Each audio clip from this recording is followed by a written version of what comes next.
Good afternoon and welcome everyone to our webinar on understanding your funding. Thank you for joining us today. We'll be taking you through a range of options to support your woodland creation and tree planting ambitions. Hopefully there will be something for everyone today. The format of the session is a presentation which will take us around 45 minutes, followed by a Q&A. There is a Q&A function, as you can see. You can type your questions in the chat, and we will try and get to as many of these as possible.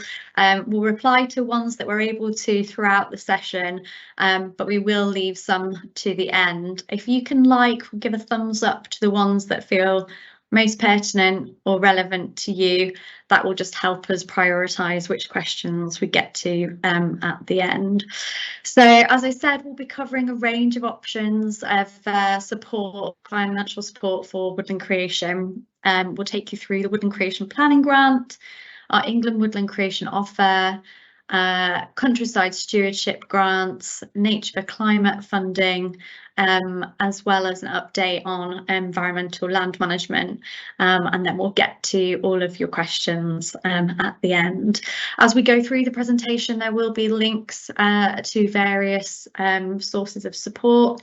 We will follow up after the event with all of those links, so don't feel that you need to be scribbling down those addresses. We'll make sure we link to them and we'll send you the content as well. So without further ado, I'll introduce Polly, our first speaker, who will take us through Woodland Creation Planning Grant and England Woodland Creation Offer. Over to you, Polly. Good afternoon, everyone. I'm Polly Harris, and I'm one of the business development advisors in the Southwest. We're going to be starting off with the Woodland Creation Planning Grant. So the Woodland Creation Planning Grant is there to support your woodland creation project and ensure you're planting the right tree in the right place. It's designed to help applicants identify any constraints, such as protected species, priority habitat, archaeology, and so on. This Woodland Creation Planning Grant contributes towards the cost of gathering and analysing information and funds landowners to help them cover the cost of producing a UK Forestry Standard compliant woodland creation plan. And it's ideal for larger and more complex sites.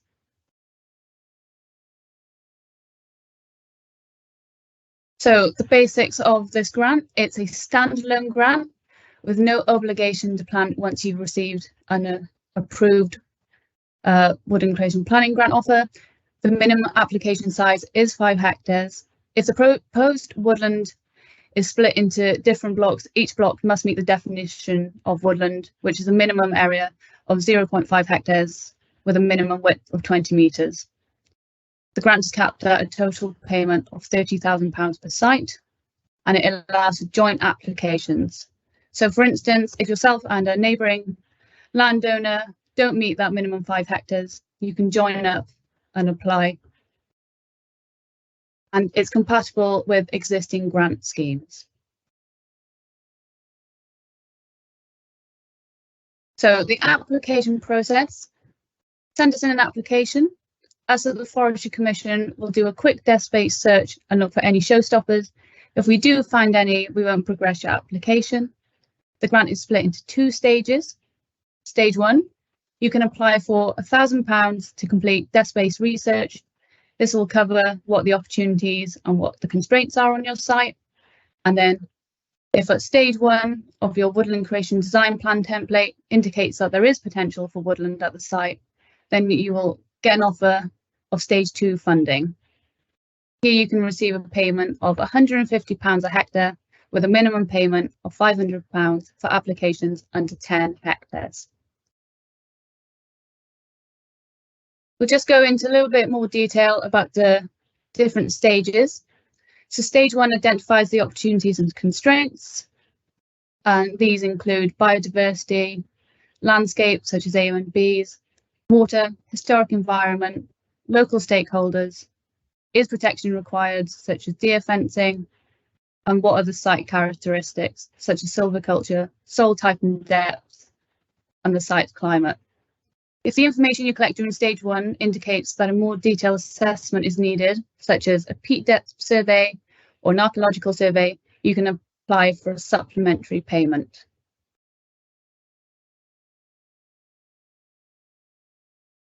And then there's stage 2.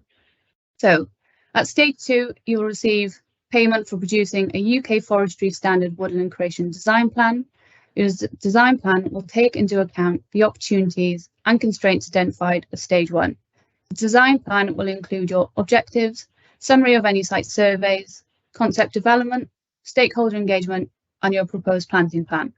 You will need to produce a list of required maps, including a site appraisal plan, design concept plan, and then your final woodland creation design. Now we'll move on to the England Woodland Creation Offer, UCO as we call it. This is the Forestry Commission's flagship grant for woodland creation in England, and it's one of our top performing grants. So it's open to landowners and farmers and covers a large range of woodland creation objectives. Your objectives may be creating new native woodland for biodiversity, recreational purposes, productive sustainable woodland for producing timber, or even all of the above, as woodlands can be multifunctional. Eligibility. So all of your land that you want to plant on must be in England. Land must be free of existing grant schemes or only have less than 6 months left of the current scheme that you're in. You may want to leave your scheme earlier to apply for UCO, but be aware you may have to pay back the payments you've received. Minimum application size is 1 hectare, but this can be split into smaller blocks with a minimum block size of 0.1 hectares. And the minimum width size of a block is 20 metres, or if it's a riparian buffer, this can be reduced down to 10 metres. Joint applications and public body applications are welcome. It's a 15-year agreement. So how does UCO stack up? The costs available for capital items are generous compared to other grant schemes available. You can receive up to £10,200 a hectare to create your woodland. This covers nearly 100% of the costs. Standard costs cover planting, boundary management such as fencing, vegetation management, provision of drinking water stock if you're fencing off a watercourse that stock you usually drink from, and natural flood management. So you can also include leaky wood dams in your woodland. The current cost per tree available is £1.72, tree shelter £2.43, post and sheep netting £9.34 per metre, deer fencing £10.27 per metre. And then there are the annual maintenance payments. So you will receive a total of £3,500 for maintenance for 10 years. This is for replacing any trees that die, repairing fencing, weeding, removing the tree shelters. And just to note that the first 5 years of annual maintenance payments will be paid automatically. You will then need to claim again for payments in years 6 to 10.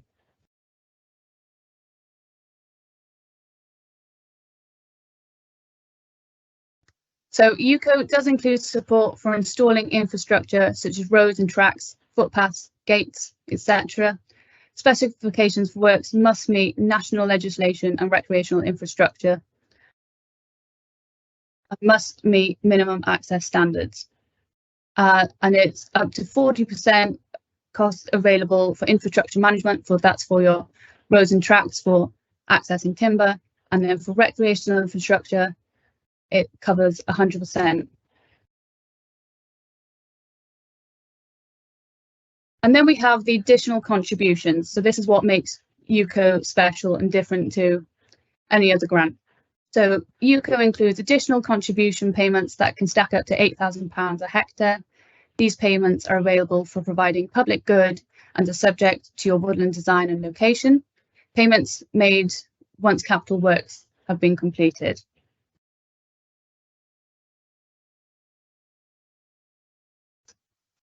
So these additional contributions that are available, and this is essentially for delivering public goods. So at the top, we have biodiversity payment. This is available where woodland creation will expand areas of existing priority woodland, create areas of new native woodland, or extend habitat for red squirrel populations. Support for these activities will help woodland-dependent priority species to recover. And there are two levels of payment for this. There's the higher nature recovery payment at £2,800 a hectare, and then there's the lower payment of £1,100 a hectare. And this will depend on the location of your woodland. Then we move on to protected river corridors. So this is for riparian buffers. This is available where the creation of native broadleaf woodlands along watercourses will improve river habitats and will pay £1,600 a hectare. And then next one we have water quality. This is available where woodland creation will help reduce pollutants through land use change that reduces fertiliser applications, or through creating woodland that intercepts pollution and sediment. This covers £400 per hectare. And then there's a payment for social. So this is for areas close to villages, towns and settlements. This is available where your woodland creation site will provide social and environmental benefits, and £500 a hectare is available. Then we have reduced flood risk, available where woodland creation can help reduce the risk of flooding, £500 a hectare. And then last on the list, we have recreational access. And this is available where woodland creation will provide long-term permissive access for recreation on new areas of woodland where there currently is no access. And that's a payment of £2,200 a hectare. So the UCO grant is for 15 years. That's the agreement period. But for the recreational access payment, you have to keep that recreational access open for 30 years. And for further information on these requirements to receive these additional payments, you can find them in the UCO grant manual. And I will now hand you over to Jo Garlick. Thank you.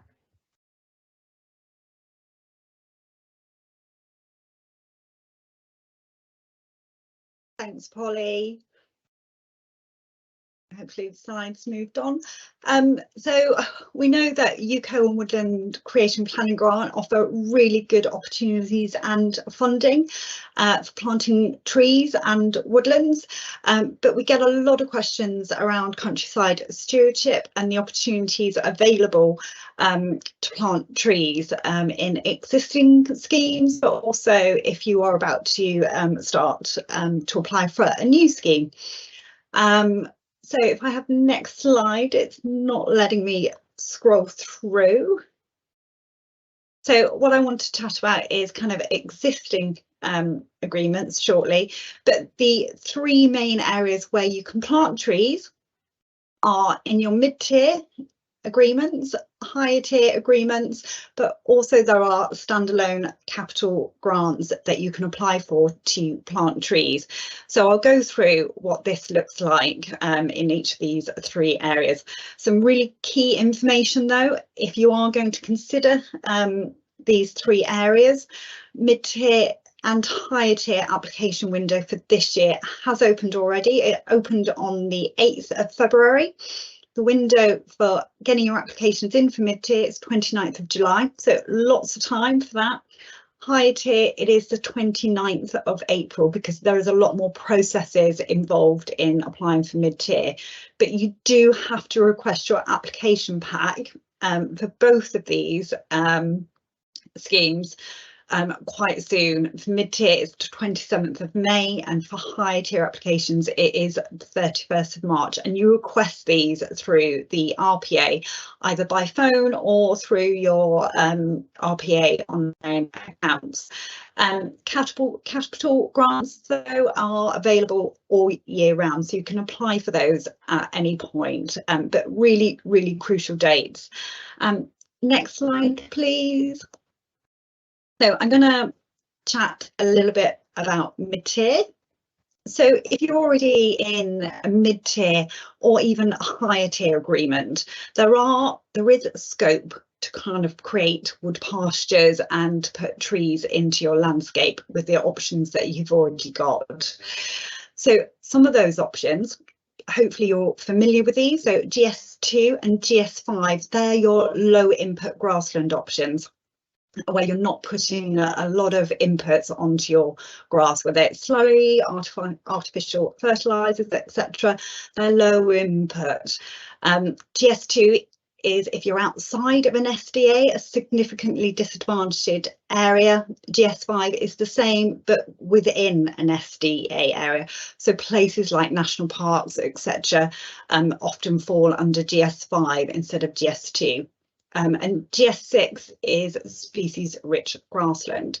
So within GS2 and GS5, you are allowed to have some trees on that grassland, as long as the grass is grazable. So there is opportunity for you to plant a handful of trees, 12 trees, 20 trees across that grassland, as long as it's grazable.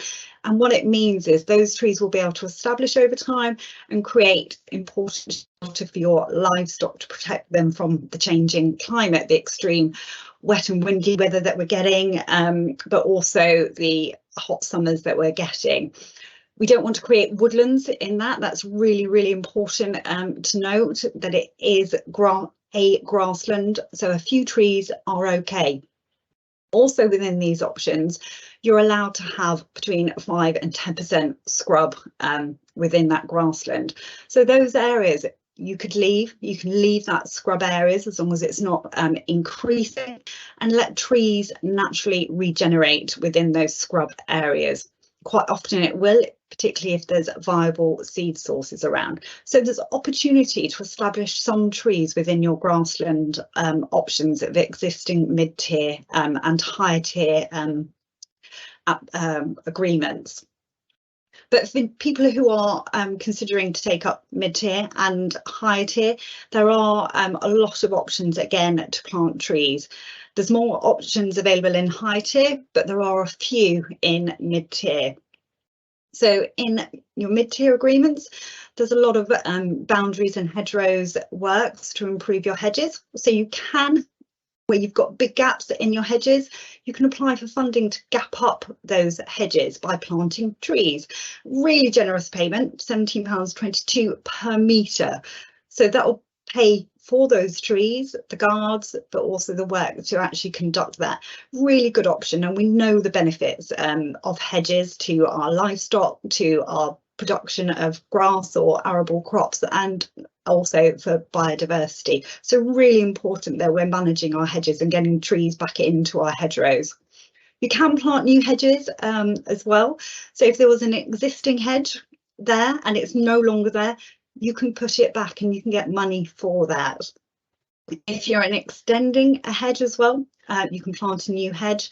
And also if you're planting a hedge to reduce soil erosion or reduce pollutants, you can put in a new hedge. You can also apply for planting of hedgerow trees. So they can go in their big standard trees that you see in hedges. So you can apply for funding for single hedgerow trees to improve your hedges. There's an additional option which I really like, which is WD3, which is planting woodland edges on arable land. So if you have got arable land that is next to a native woodland or semi-natural woodland, you can create a woodland edge around that arable field.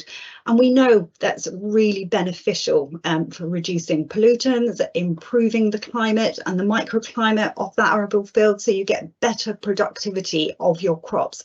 So it's well worth considering. If UCO doesn't quite fit and you don't want to do quite as much as UCO specified for those kind of buffers, then this is a really good option for getting trees into your mid-tier agreement.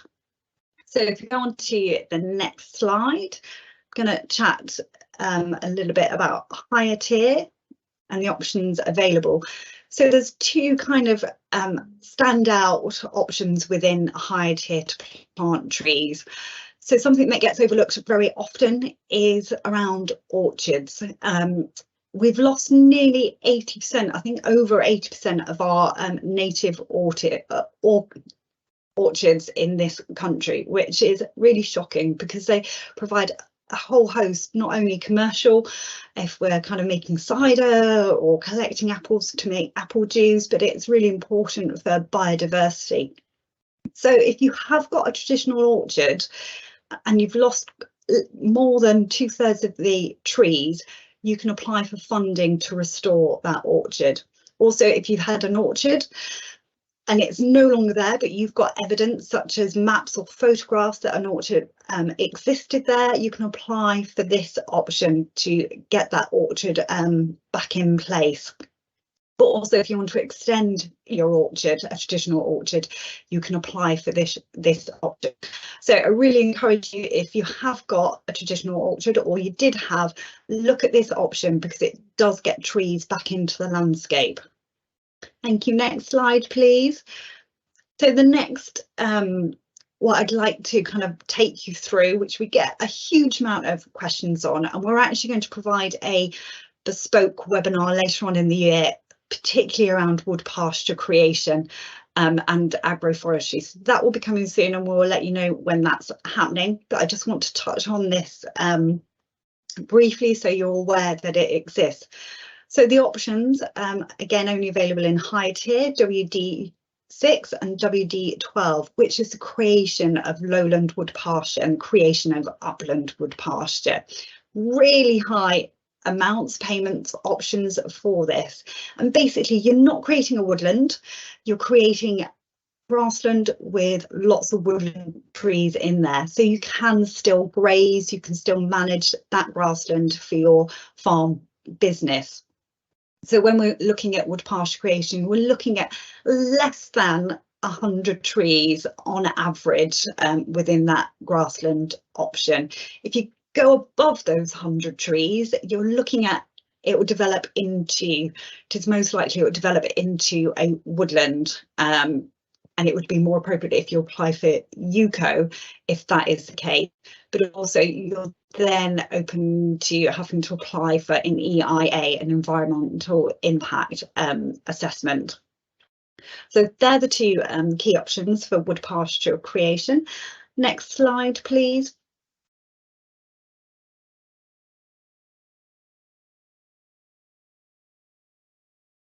Thank you. So the wood pasture options, as with all the high tier, it's a 10-year agreement, and you can only create this wood pasture on arable land, temporary grassland, or improved permanent grassland that's been cultivated in the last, I think it's 7 years. Or it can be created where you want to extend existing habitats like scrub. You can, if you want to convert existing woodlands to kind of a more wood pasture system, it can be possible, but it would be in consultation with us, the Forestry Commission, but also with Natural England to make sure we are getting the best for biodiversity and for the landscape. Next slide, please. So I want to move on to the capital grants, and these are a really good option because they're just 3-year agreements.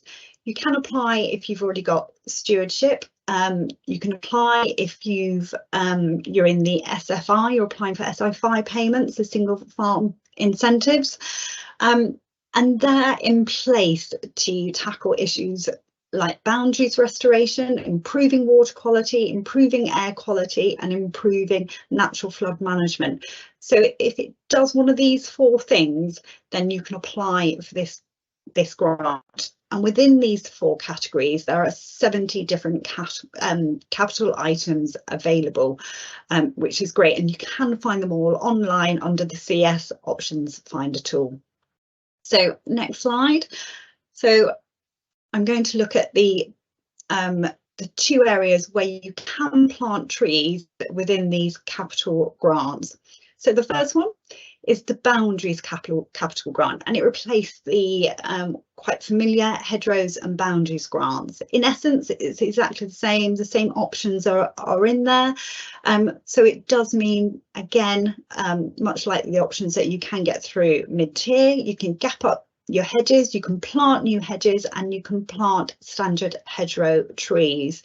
You can also, within this grant, there's lots of options to restore your stone walls, your stone faced banks, do copsing and do hedge laying. So if you are considering this capital grant to improve your boundaries to plant trees, then look at the other options available in there, because there's a lot of options that will improve your boundaries and your hedgerows.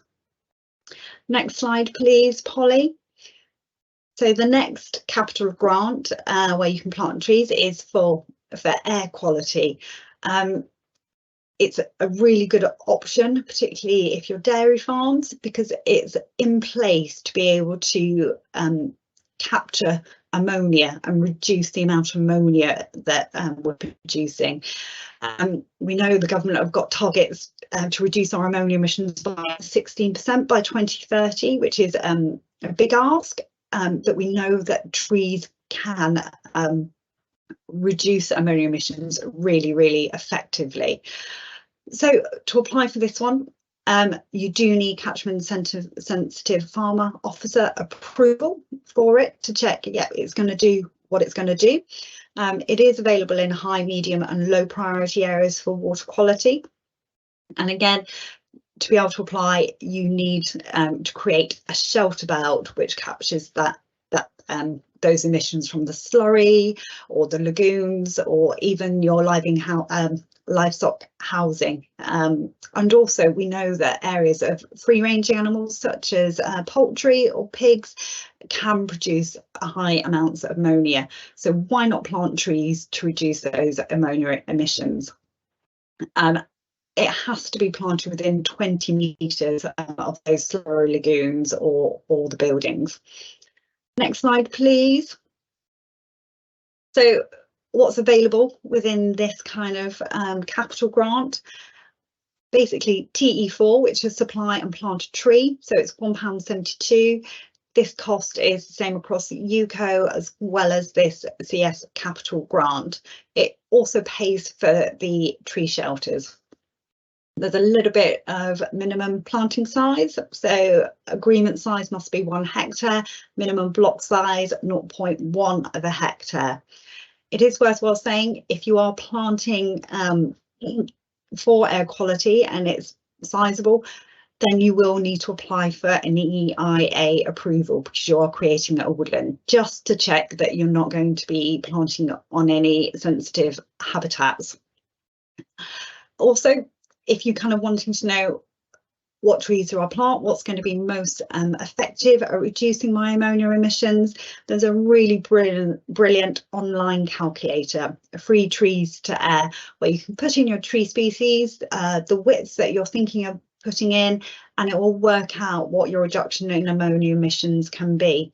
But from research, Forestry research and lots of other organisations, we know this can be sizable, and we know that at least 20% of ammonia emissions will be captured from slurry lagoons and housing sheds, and even more from free ranging.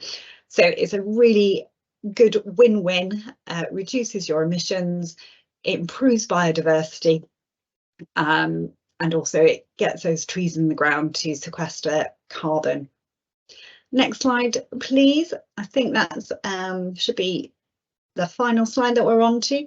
So applying for CS, as I mentioned at the beginning, there's certain deadlines you need to adhere to if you want to apply for CS agreements. Applying for mid-tier and high tier is reasonably complex, so I'd advise getting support for that to go through the applications. But basically you submit an application form, environmental record and options maps, and then a form to say what options you are going to apply for on each parcel of your land. Applying for capital grants is much simpler. You send in a map and it is a relatively simple application form to complete. It's also worthwhile mentioning, if you are an existing mid and higher tier, already and you want to plant woodlands, you can amend your mid-tier and higher tier agreements, even if you are rolling over your higher tier agreements. You just have to make sure you go through the RPA and get that endorsement from Natural England, because you will be changing the land use. But if you are demonstrating that by changing your land into woodlands, or the amendments that you're making to kind of make use of those wood pasture options in higher tier, if you're demonstrating there's a biodiversity net gain, that you won't be subject to penalties. Few people are taking this up now, but I'm working with lots of people at the minute who are looking into doing this without penalty, and we're working very closely with Natural England to make sure that we are getting these trees in the right landscape and you are able to amend your agreements. So I just wanted to highlight that and reassure you that we're doing as much as we can to make your lives easier for those who are already in countryside stewardship.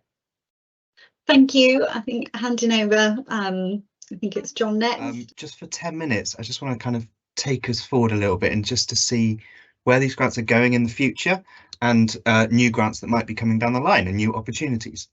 So a bit of work that hopefully has been on people's radar is environmental land management schemes, or ELM. So this is the new agri-environmental scheme that's being built up, and we're starting to implement actually at the moment. My next slide just shows the 3 different tiers of ELM. So we've got the Sustainable Farming Incentive. So next slide, if that's okay, Polly.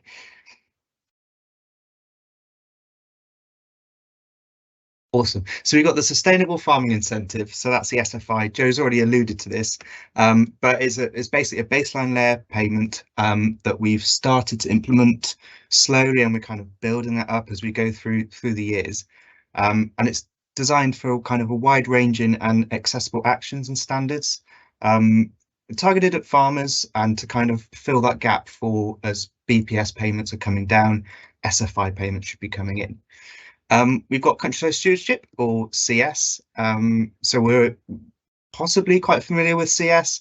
What we're going to do going forwards in ELM is actually take CS, iterate it, approve it, and try and enhance it to match our environmental benefits, basically, and our ambitions going forwards. And we're going to take CS and put it into future ELM.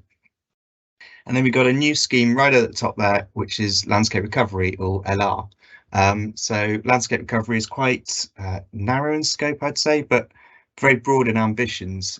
So it's designed to pay kind of for tailored agreements over a large scale, and designed for land use changes. So think of it as projects, I think. So large scale projects and funding for really ambitious environmental actions. If we go on to the next slide, Polly, so the first kind of bit of clarification that we got from the ELM update, so that was published 26th of Jan, I think it was, is that UCO, as we've got now, will go forwards into ELM and be the kind of the future vehicle for woodland creation. So from 2025, we're basically going to pick up UCO and take it forwards and take it into ELM, and that's going to be kind of transitioned into the new countryside stewardship offer. On top of that, we're doing work at the moment, and kind of our expectation and ambition is to make sure that existing UCO agreement holders can transition as well. So you're not signing yourself out of future countryside stewardship or ELM if you go into a UCO agreement now. You'll have the option to choose to go into countryside stewardship later on, and that option should be there from 2026, we think. So the question we're aware of at the moment, and it's got to go across everyone's mind when they're thinking about planting trees and getting grants for planting trees, is whether to wait, whether there's more money down the line, is there better opportunities? And I think these 2 bullet points, for me, certainly help that, into say we're going to use what we've got at the moment going forwards. So there really is kind of no benefit to waiting to plant. And if you're ready to plant now, and that's obviously important, but if you're ready, and there's grants there, which there is with UCO. I'd say go for it because we're only going to be using UCO going forwards. So it's really good opportunity for UCO and CS. I'm just going to touch on the sustainable farming incentive. So next slide, Polly. There's opportunities in SFI, but it's a little bit more niche and it's not as clear, to be honest. So there's on the screen that outlines a few standards that we're expecting to come through over the next year. There's opportunities for tree planting and for the capital grants that Joe mentioned. So we've got hedgerow standards, we've got infield trees, and we're working up some kind of agroforestry standard as well. It's not in any kind of state to go out yet, but we've got that ambition, I guess, to start integrating trees into farmland. We're piloting through the SFI pilot, which has been running for 2 years or so, the idea of a small woodland expansion offer, so extending existing woodlands onto grassland or arable land up to 0.5 hectares. So we're piloting that, and that kind of shows our ambition to try and get woodland creation at every tier in ELM. There's no promise that that's going to come through, and it certainly won't be there before 2025. So if you want to plant trees and start integrating trees into farmland before that, especially woodland creation, I think UCO is a really good vehicle for that, especially with its ability to split down your blocks a little bit smaller. So I would go for UCO and just kind of watch this space in the future for the SFI standards. The final scheme I just wanted to touch on is landscape recovery. So Polly, if we could have the next slide. So as I said before, landscape recovery is kind of funding these projects, these large scale land use projects. And we kind of look at large scale as 500 hectares or more. So that's kind of the bottom threshold eligibility. So round one was open last year. Unfortunately, we've all missed it. But we got 22 projects that came through from round one. Of those 22, 20 had some form of woodland creation ambition. So I think that kind of paints the picture that woodland creation can fit really well into this landscape recovery ideology and creating mosaic habitats across large scales. So there's real opportunity, we think, and we've seen through round one. Round two has even more opportunities. So that's going to open, in spring this year. Kind of thinking tail end of spring, April, May time, but we haven't confirmed dates yet. And that's going to be open for 25 projects. And there's a target theme for round two in trying to get net zero protected sites and habitat creation. So obviously net zero and habitat creation fits in the pocket of woodland creation really well. So if you're part of a partnership, a farm cluster group, if you're already working in partnership on a landscape scale, and you've got ambitions for tree planting and trying to hit those targets for net zero protected sites or habitat creation, I think landscape recovery round two is a really good opportunity. There's a DEFRA blog that's got a few more details and fills out a bit of details for landscape recovery if you are interested in round two, and we can share that with you all. But yeah, kind of watch the space and good luck if you are thinking for applying, and if you want any help, Forestry Commission are always here. So I'm going to stop it there, and I think I'm handing over to John, who's going to take us through Nature for Climate and partnership groups. Good afternoon, everyone. So they're very well summarised by my colleagues, all the grants that the Forestry Commission offer or support. But there is other money out there, and I'm going to talk for a few minutes about our partner grants. So there is a large network of community forests covering a substantial amount of England. Hopefully, if you're in one, you will know it, but be very aware that some of them have expanded their boundaries quite recently. So that has happened to Plymouth, it has happened to the Great West Community Forest, which is Swindon based. I've picked out 3 from the southwest because that's where I work, but do have a look nationwide, and there's a link there to check if you are in a community forest. The community forests have bespoke grants that they can offer, which generally can be more generous than the ones, the UCO grants, and certainly more generous than the countryside stewardship. And like I said, they are bespoke, so they know their landscape, they know their people who live there, and what is suitable to their areas. So they're really well worth reaching out to, contacting, and seeing what they can offer for you. But there's more than that. If you are in a protected landscape, next slide please, Polly. There are protected landscapes being the AONBs and the national parks.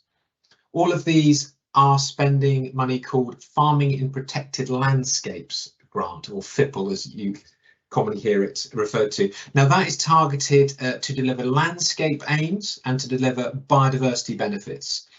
They can cover very small areas of planting that fall below the thresholds that we've been talking about, those sort of 1 hectare for UCO schemes.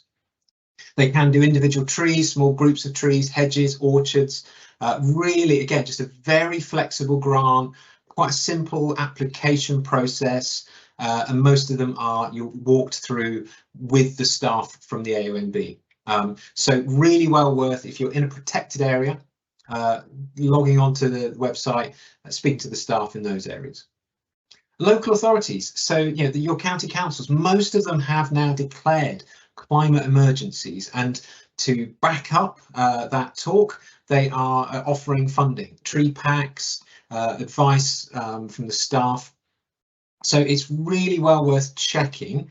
All local authorities differ, and there's so many that we couldn't even start to summarise the offers that are there. But well worth just checking your local council's website, because there can be, for smaller scale schemes particularly, just sort of small tree plaques or 1 or 2 larger trees for your village green or something like that, can be really great. Next slide please. And then there's also the Woodland Trust, who have been doing amazing work for decades with woodland creation. We try to summarise here their main offers, which is more woods and more hedges. Pretty much the words do summarise very well what the grants cover. More woods starts from 1/2 hectare, so it does sit very comfortably underneath that 1 hectare threshold for UCO.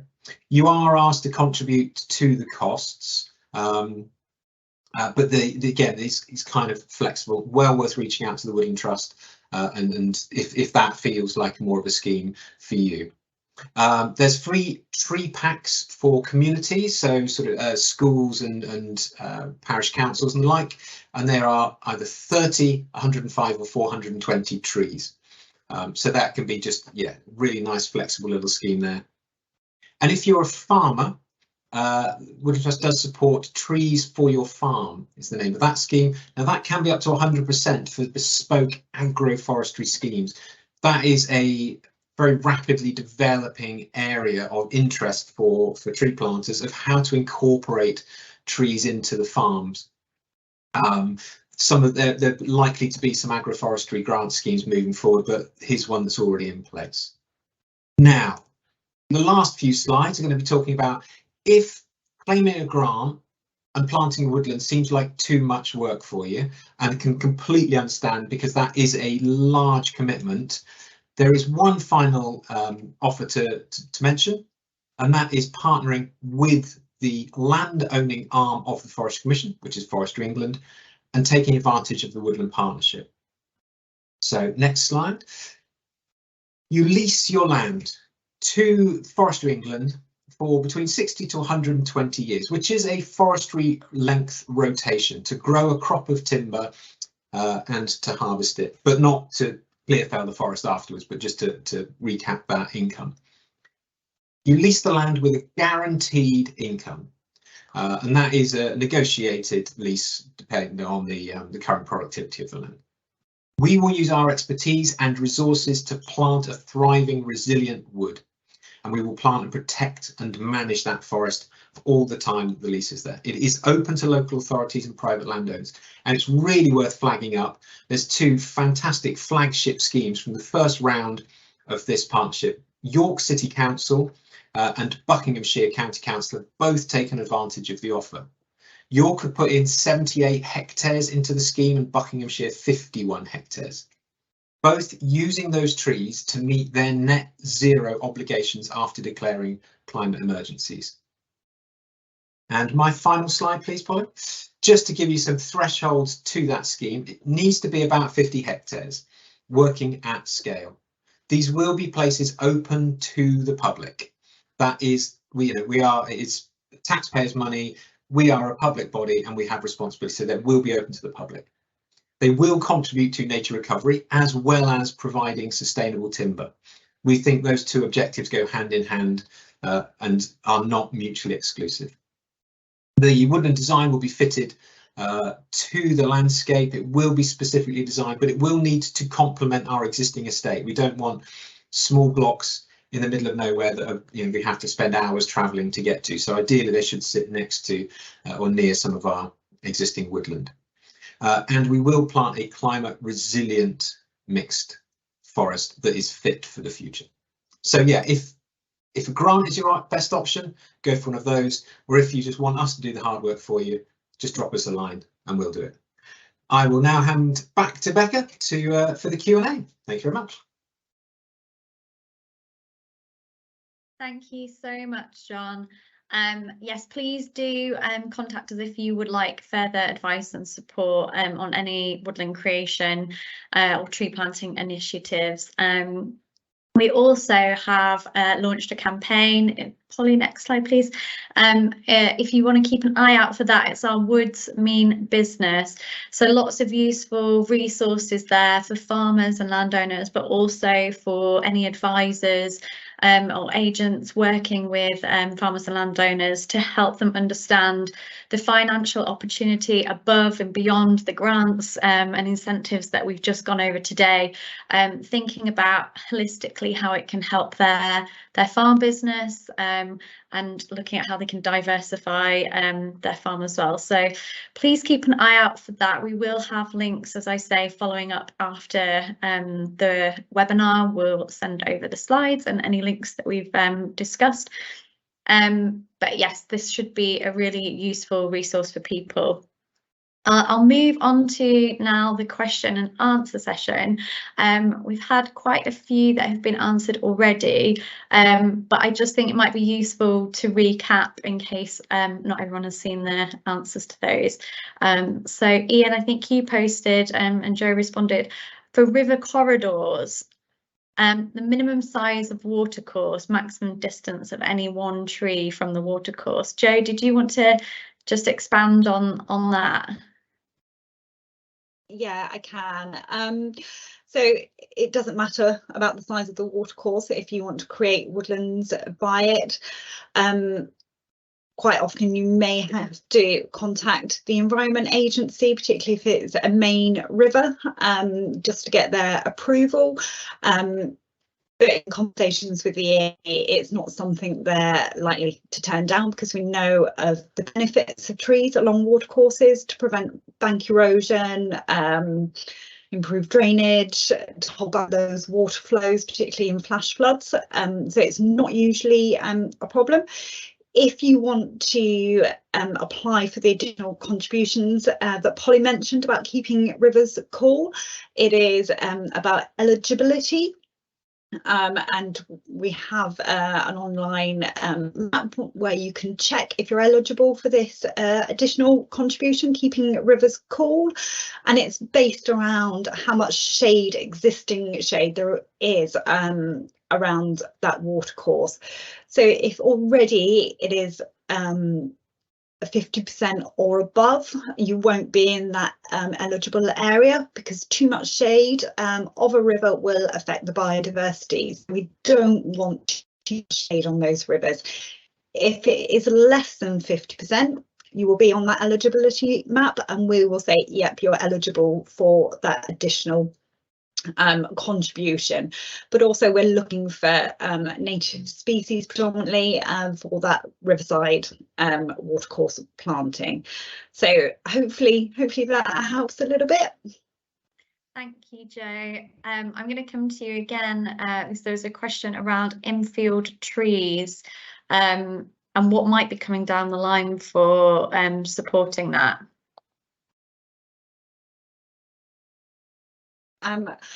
Happy to say currently there isn't anything for infield trees in mid-tier agreements for management, but we know that infield trees are really beneficial. You do have to mark them on your CS maps, so the RPA do know where your current infield trees are, but it might be something that we see coming down the line with elms. I don't know if Jake can add any more to that. Yeah, happy to, Joe. So there is opportunity in the sustainable farming incentive, and we're looking at how we can integrate infield trees into just baseline payments. It'll be based probably off a capital grant kind of system. So definitely opportunity there for SFI. We're also looking at agroforestry going forward as well as an option in CS. So I mentioned about tweaking and seeing if we can enhance CS. And part of our ambition there is to look at some kind of base payment for an agroforestry system. We're still building that up, and it's quite complex. It's something we've never really done before, but I think that as well could offer some really good opportunities for putting trees into fields, and yeah, try not to make agroforestry a big scary thing either. You know, just integrating a few trees into your fields and having grazing around that, I think it is really important. That's what we're looking at going forwards. So it's one of those answers, no clarity, but watch this space, and it's certainly our ambition. Thank you, Jake, much appreciated. There was a question from Nick around who can provide support for CS applications, but it's worth maybe answering that for also Woodland Creation Planning Grant and UCO as well. I'll take this one. So as John alluded to, there are lots of partners working within the Southwest already to support people to do woodland creation. So if you are looking for support with applications, although our woodland officers and woodland creation officers can't help with that completing applications, we will certainly know organisations within your local area that could provide that support. It might be that there is a fee, but there might be that there's some free support that you're eligible for. So in the first instance, if you are struggling with applications, don't hesitate to contact us. We've got our Woodland Creation mailbox, which was linked in the slides and we'll link afterwards. We're happy to triage all of those kind of queries. So in the first instance, if you're stuck and don't know where to turn, please come to us and we can point you in the right direction. As Joe pointed out, land agents do offer a really good service, but also some of the non-governmental organisations, some of the charities such as wildlife trusts can also provide that service. So yes, there is support out there, but I appreciate there isn't a one-stop shop, and it's often hard and difficult to navigate that support. So please do come to us in the first instance. I think we've had some new questions in. Just to recap, Jake, just to clarify on the infield trees, there's no support for infield trees in mid-tier, but you can have some amount of infield trees in GS2 and GS5. Is that right, Joe? Yeah, so not direct payments for those individual infield trees, but with your low input grassland, you can have trees in the ground as part of that grassland, as long as the grass can be grazed. So it is grassland still. I hope that clarifies.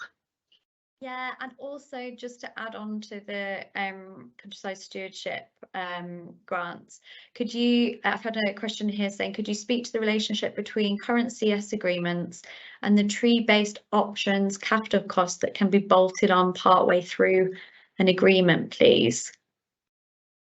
Yeah, so just because there's a lot of questions around these existing schemes. So currently for high tier, and it's something that I've only just got clarity on in literally the last couple of days. So amendments can be made to your higher tier if you're being offered this rollover. So those people in existing higher tier agreements can amend their agreements to change those options if it's approved by the RPA and Natural England, and that is without penalty. So you don't, if it is demonstrating biodiversity net gain.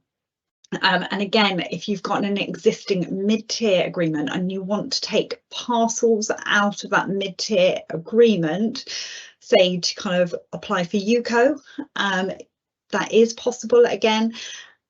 Again, won't be without penalties.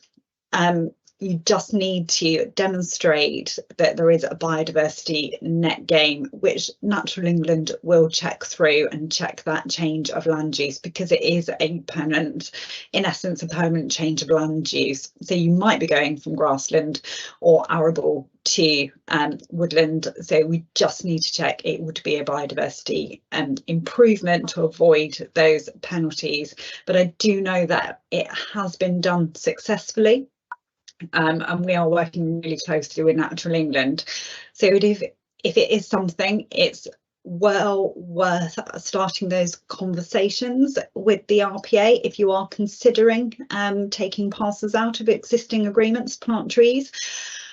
The RPA can take time, and it is now their busy time of year because they will be receiving lots of mid-tier and high-tier applications going out on site, and also having those early conversations with Natural England to check they are happy with the land use change and the amendments that you want to make. I think, as Becca said as well, if it is you're considering, contact us and we'll put you in contact with our woodland officers. They are aware of this information, so they'll be able to help guide and point you in the right direction. But in essence, contact your RPA, contact Natural England and contact us, and we'll get the right advice out to you for your specific site. Thank you, Jo. Really useful there. I think that ticks off actually a couple of questions in the chat. We do have some questions around the Woodland Creation Planning Grant. So Polly, can I come to you just for a bit of clarity around including open space in those Woodland Creation Planning Grant application? Does the 5 hectare minimum include integral open space?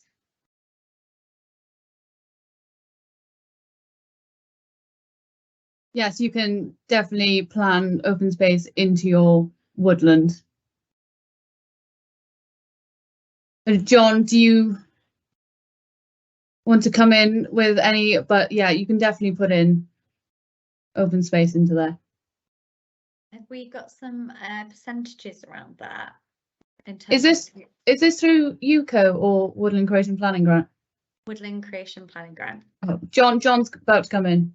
Yeah, thanks. Just to say that it is a requirement of the UK Forest Standard that all woodland that we grant aid has open space. It's so important to woodlands for the biodiversity, for access to get timber out, for so many reasons. So it's rather than thinking of it as, do we support open space? It's just we support open space as an absolute default, mandatory item within it. The percentages do differ, and that that is on the scheme. So UCO will have thresholds of minimum and maximum open space. UKFS has minimum and maximum amounts of open space as well. But yeah, so absolutely open space within all woodlands. Did anybody want to come in and add to that in terms of what's eligible under Woodland Creation Planning Grant? I think is it 20? It's 20%, isn't it? Open space within your Woodland Creation Planning Grant application. Yeah, 20% is a sort of the default rule of thumb. But yeah, once the thing with the Creation Planning Grant is it's there to design the woodland to see what's appropriate for that location. So it's really hard to start with saying it's 20%. It's what you end up with that is perhaps more relevant in the Woodland Creation Grant. I hope that makes sense. Yeah, it does. Thank you, John. Really helpful. I'm just going to have a look through some of the questions, see where we haven't got any answers to these. I think this one's for you actually, John, from Esther, around the partnership option. Will it still allow the landowner to claim enhancements as biodiversity net gain? Yeah, now that's complex. Every one of those partner grants I mentioned is quite different, is quite bespoke. Each community forest will have their own slightly different requirements. We are all trying to get our head round how the stacking of various grants, so for example, biodiversity net gain, nutrient neutrality contributions, woodland carbon code, the basic grants for woodland creation, how all of these things interact. One might allow another. So biodiversity net gain allows woodland carbon code, but woodland carbon code does not allow biodiversity net gain. So it's a complex picture. Biodiversity net gain should generally be acceptable as blended finance with most woodland creation grants. I'll kind of leave it there, but absolutely look at each partner, speak to them, and they will give you the final answer. But yeah, generally it should be okay. Thanks, John. Another question for you around carbon, actually, just coming in. Do you have some projected carbon prices for the next 50 to 100 years so we can work out potential financial income for landowners? And will the guaranteed carbon price from the woodland carbon guarantee change over time with inflation, etc.? So I'll take the second part first. Yes, the woodland carbon guarantee is index linked. It lasts for 30 years. So if you sell your carbon to the government through the woodland carbon guarantee scheme, it is index linked. The projection of prices, now this is where we kind of caveat it and say this is not financial advice, do not plan your woodland around what I'm about to say. It's holding currently through the woodland auctions, the woodland carbon guarantee, about £20. So that's our sort of starting, that's what it's worth today. If you look at the projections, they are upwards. As more companies come through to hit net zero targets through to 2050, the demand is likely to increase. Where there is increased demand, that is likely to increase the price if supply doesn't match. If supply outstrips demand, well, obviously the price will then fall. Now, the government is projecting, you can look at the prices for carbon that projects are asked to incorporate. They are talking about £60 in the near future. They're talking about £100 within the lifetime of a rotation, which is really quite interesting. The other final thing to say on that is currently the woodland carbon market is voluntary. No one is obliged to buy woodland carbon credits.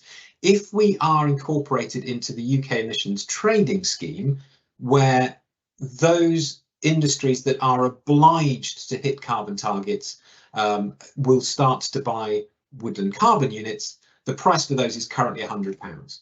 That's 5 times the value of the voluntary market in the woodland carbon code. So I think that kind of gives enough indication that you get my feel for where the price of woodland carbon units is going in the near future. But it is all supply and demand ultimately. So yeah, £20 is a guarantee, is the price that we know at the moment and can be index linked in the guarantee. Carbon's where it's at is what I'm hearing, John. Great. I'm just looking to see if we have any unanswered questions, but actually we have managed to get to them all. Oh, and we have one new question come in, sorry. A technical question for UCO criteria for establishing woodlands through natural colonisation. Can this method be complemented? By enrichment planting or techniques such as applied nucleation? I understand this is not currently eligible through UCO. We want to be doing both forms to create diverse natural woodlands. Can I give that one to you, John? Yeah, I think this might be Matt Stanway. So yeah, we can fund natural colonisation through woodland through UCO. There are specific criteria where we just think it's really likely to happen and we'll support it. There's areas where we don't think it. So miles away from any nearest woodland on the top of Windy Hilltop. We don't think there'll be enough seed source, so we won't actively support that. It is down to a discretion of the woodland creation officer to nuance that in between sort of the greys around it. But absolutely, we do support natural colonisation. If you have something that doesn't easily fit, but it isn't ruled out by the current UCO schemes, talk to us. You know, we can, and certainly enrichment planting, absolutely, kind of that is where we're looking, because the obligation is just to create woodland within 10 years.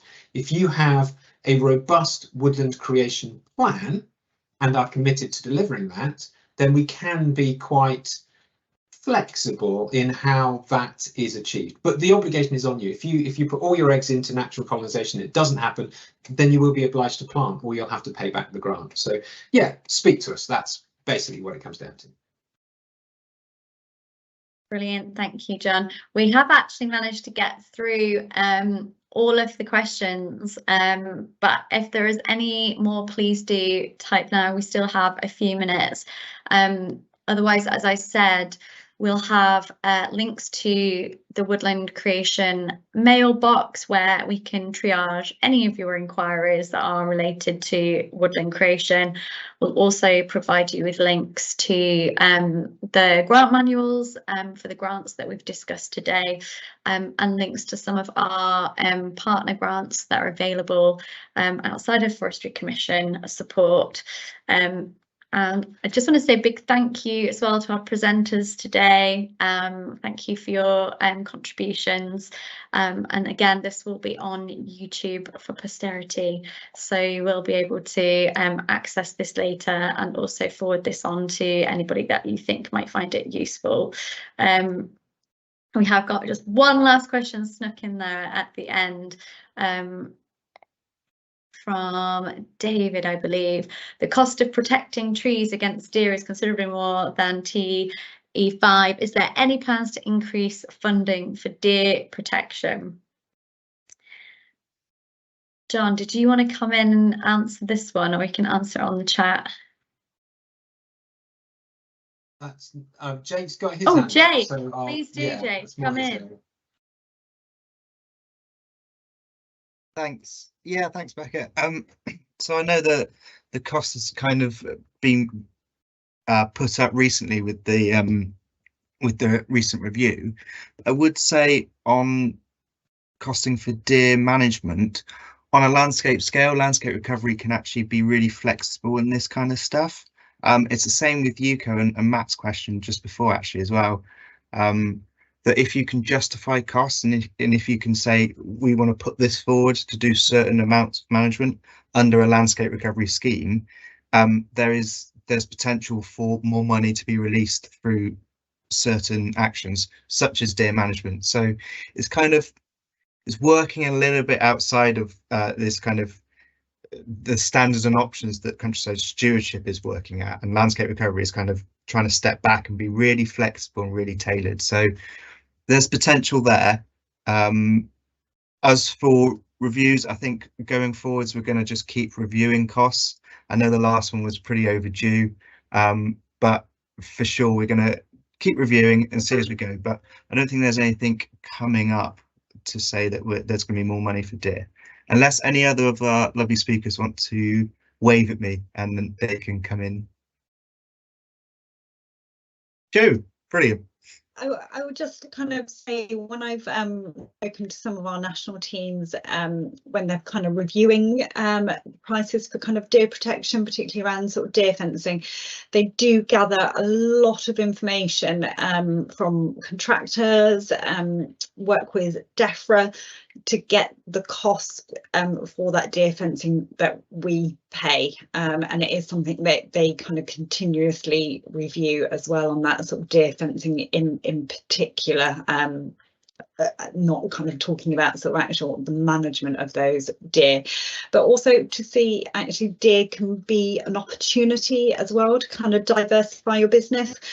So people have set up venison businesses successfully where they know they've got lots of deer, let's set up a business and utilise this as an additional source of income and revenue through the process of creating a woodland.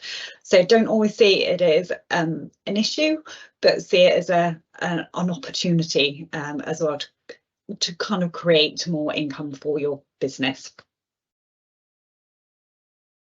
Thanks, Jo. Thank you for that. I've just typed in venison burgers, anyone. So I'm going to leave it there. We haven't got any new questions in, and we have managed to get through everybody's. Thank you for posting those really insightful questions, and helps us to know what information we need to be putting out there.